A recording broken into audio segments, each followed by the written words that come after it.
वक्फ act को लेकर supreme court का एक बड़ा फैसला आया हुआ है। वक्फ एक्ट 1995 के खिलाफ दायर पिटीशन मामले में सुप्रीम कोर्ट ने सेंटर और स्टेट गवर्नमेंट्स के नाम एक नोटिस जारी किया है। आज सुप्रीम कोर्ट ने सेंटर और स्टेट्स के नाम एक नोटिस जारी किया है जो वक्फ एक्ट 1995 के खिलाफ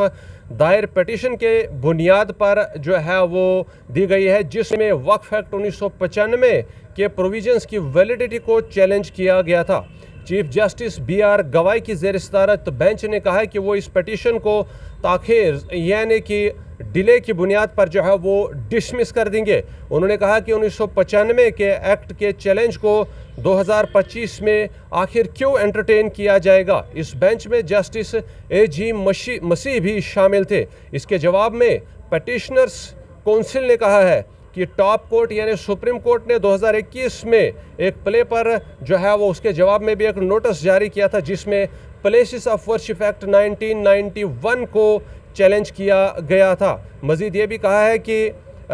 प्ले ने वक्फ एक्ट 1995 को के साथ साथ वक्फ एक्ट 2023, वक्फ एक्ट 2013 और वक्फ एक्ट 2025 को भी चैलेंज किया था। एडिशनल सॉलिसिटर जनरल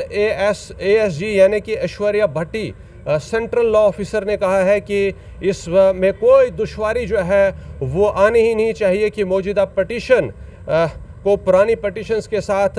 टैग किया गया है जो कि वक्फ एक्ट 1995 को चैलेंज करती है। AS भट्टी ने कहा है कि सुप्रीम कोर्ट यानी टॉप कोर्ट ने वाज़ेह कर दिया है कि वो किसी भी पिटीशन को जो वक्फ एक्ट 1995 को चैलेंज करती हूँ नहीं सुनेगी, यानी सुनवाई उस पर नहीं करेगी। साथ ही साथ वो पिटीशंस जो वक्फ एक्ट 2025 को चैलेंज करती हो। सुनवाई के बाद जस्टिस गवाई के ज़ेर सदारत बेंच ने सेंटर और स्टेट के नाम जो है वो नोटिस जारी कर दिए है और इस मामले को बाकी पुलिस के साथ टैग किया है जो कि वक्फ एक्ट 1995 को चैलेंज करती है। प्ले के मुताबिक कहा गया था कि Waqf act 1995 article 14, article 15, article 21, article 25, article 26, article 27 और आर्टिकल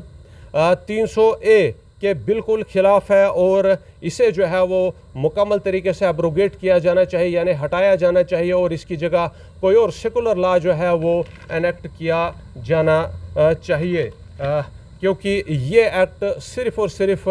मुसलमानों की जायदादों की प्रोटेक्शन यानी उस जायदादों की एडमिनिस्ट्रेशन के लिए जो है वो बनाया गया है और बाकी किसी भी माइनॉरिटी को जो है वो ये एंटरटेन नहीं करता है, यानी कि ये जो है वो बाकी तमाम माइनॉरिटीज़ को नज़रअंदाज करता है और कानून में ये कहीं पर भी जो है वो मेंशन नहीं है। इसी पिटीशन में के मुताबिक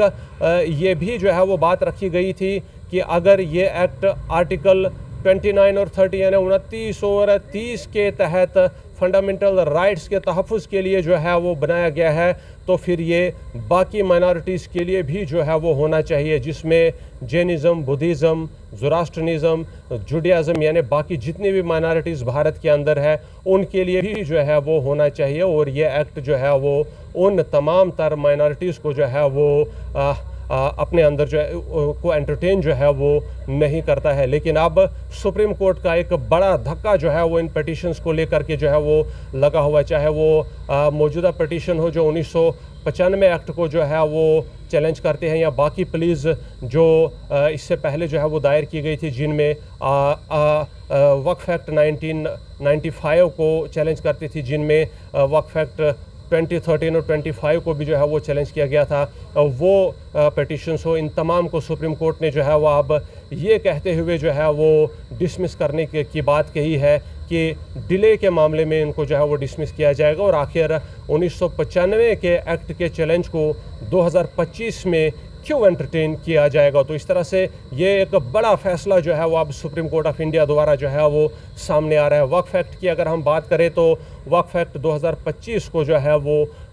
पास किया गया था और काफ़ी चर्चाएं उस वक्त जो है वो पूरे भारत में हुई थी, काफ़ी विरोध हुआ था, लेकिन आखिरकार वक्फ जो एक्ट 2025 जो है वो पास हुआ था, यानी कि वक्फ एक्ट को जो अमेंड कर दिया गया था और उसके बाद जो है वो कई जो सवालात है वो उठे थे। लेकिन आज एक बड़ा फैसला जो है वो सुनने को मिल रहा है, जिसमें सुप्रीम कोर्ट ने ये कहते हुए जो पिटीशन को जो है वो डिसमिस करने की बात कही है कि ये जो 1995 वक्फ एक्ट को चैलेंज करने वाली पटिशन है उसे 2025 में आखिर क्यों एंटरटेन किया जाएगा।